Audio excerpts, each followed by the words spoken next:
How equal are we when in the so-called United Dutch Kingdom that we have a situation where 3 to 4 consensus laws was imposed on the 3 other countries of Curaçao, St. Martin, and Aruba, who are supposed to be part of the Dutch constitutional state?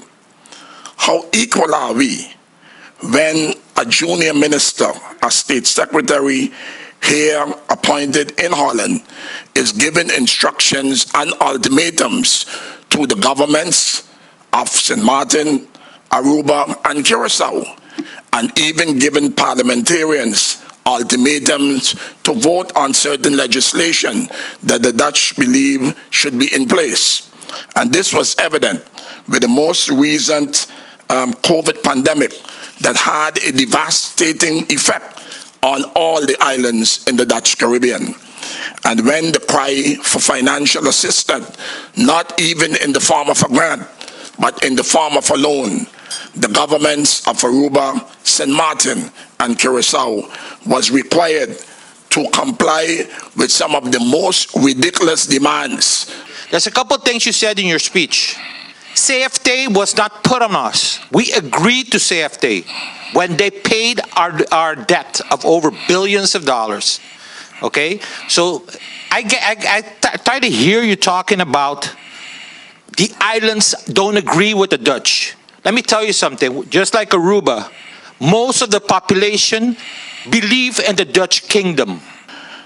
I am not advocating that we should not continue a form of cooperation with the Dutch government.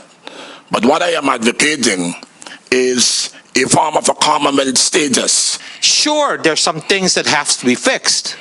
But don't come tell me that we want to get out of the Dutch kingdom and we want to decolonize, because that are talks of politicians that don't want to see that, We don't want to see it as a people.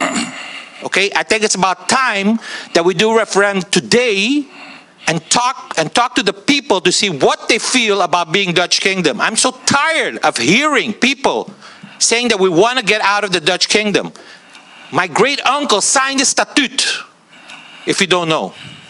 Efrain Jonker signed the statute.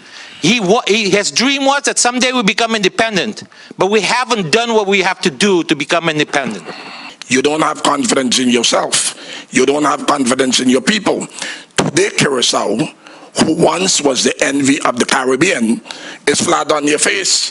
Yesterday, one of your own countrywomen stood here and talk about the devastating situation of the educational system in Curaçao. Businesses are closing in Curaçao. And again, I'm saying it is people like you who doesn't have the vision and who maybe have hidden agendas. Because if we look at my island, Aruba, only 6 or 7% of the population support anything like independence. The majority are happy within the kingdom. And when we look at the standard of living on islands of the British Commonwealth in our own region, most of their standards are below that of the Dutch islands. So if you could give me a vision of what decolonization looks like for you. But today, if I go to St. Kitts and Nevis, their economy, their infrastructure, their standard of living is much higher.